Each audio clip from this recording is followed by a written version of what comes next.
नर्मदे हर।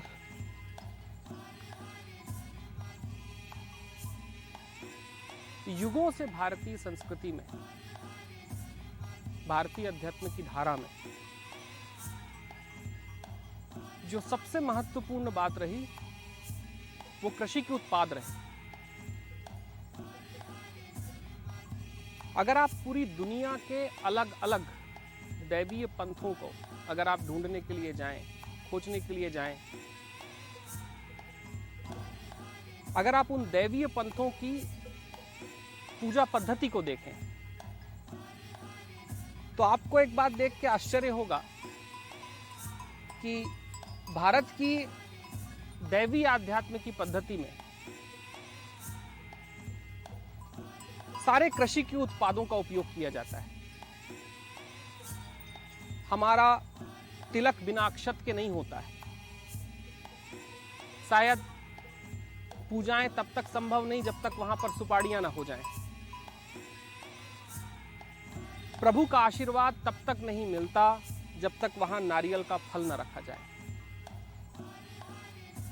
अगर देवी की उपासना करनी है, शिव की उपासना करनी है, मैया की उपासना करनी है, उपासना करने में कृषि के उत्पाद महत्वपूर्ण है। असल में भारत एक ऐसा राष्ट्र रहा जिसकी खोज में भारत ने ये जाना, भारत ने ये माना कि जहां से किसी राष्ट्र का वैभव उत्पन्न होता है, उसकी वैभव में लगने वाले जो उत्पाद होते हैं और उनके उत्पादों को बनाने के लिए जो कृषक होता है, अगर कृषकों का मूल्य समाज में स्थापित नहीं हुआ तो राष्ट्र का मूल्य कभी समाज में स्थापित नहीं हो सकता।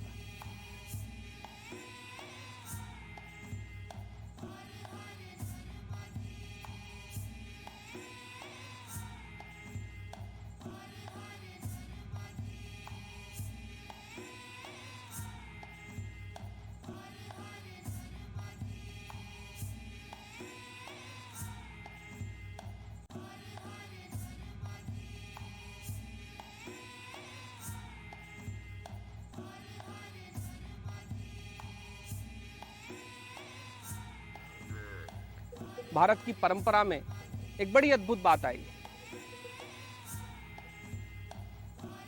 हमको भगवान बलराम कहीं पर हल उठाए मिलते हैं।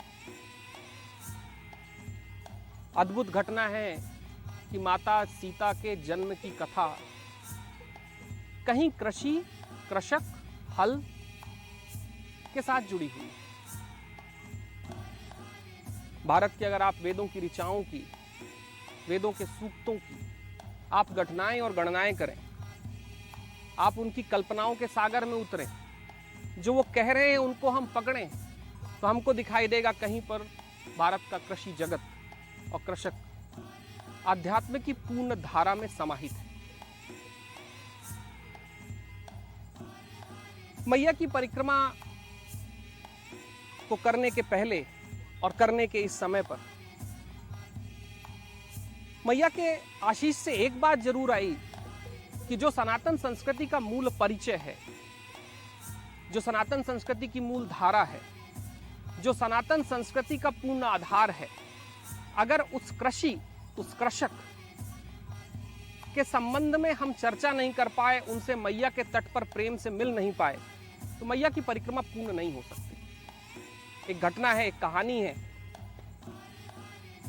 कहानी ऐसी है जो रेवाखंड में कहीं पर आती है और रेवाखंड में एक बात कही जाती है कि एक बार एक कृषक था।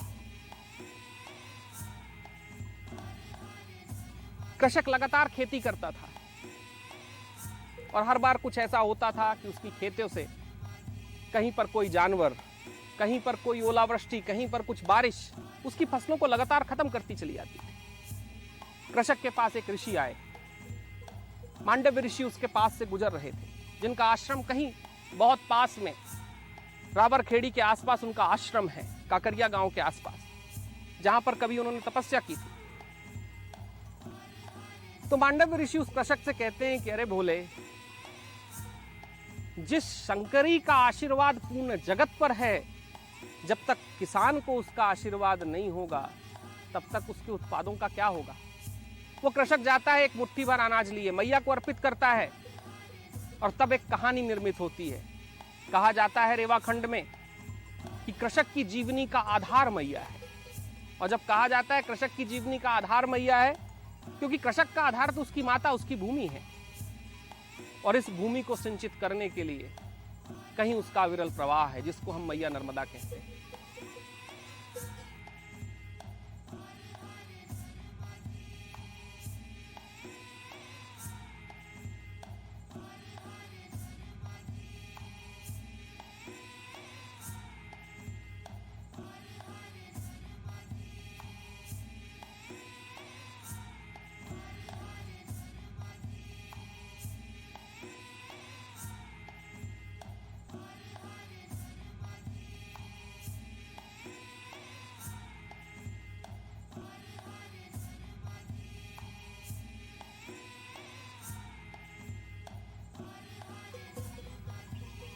असल में नर्मदा जी की परिक्रमा में, इस अमृतस्य नर्मदा पद परिक्रमा में,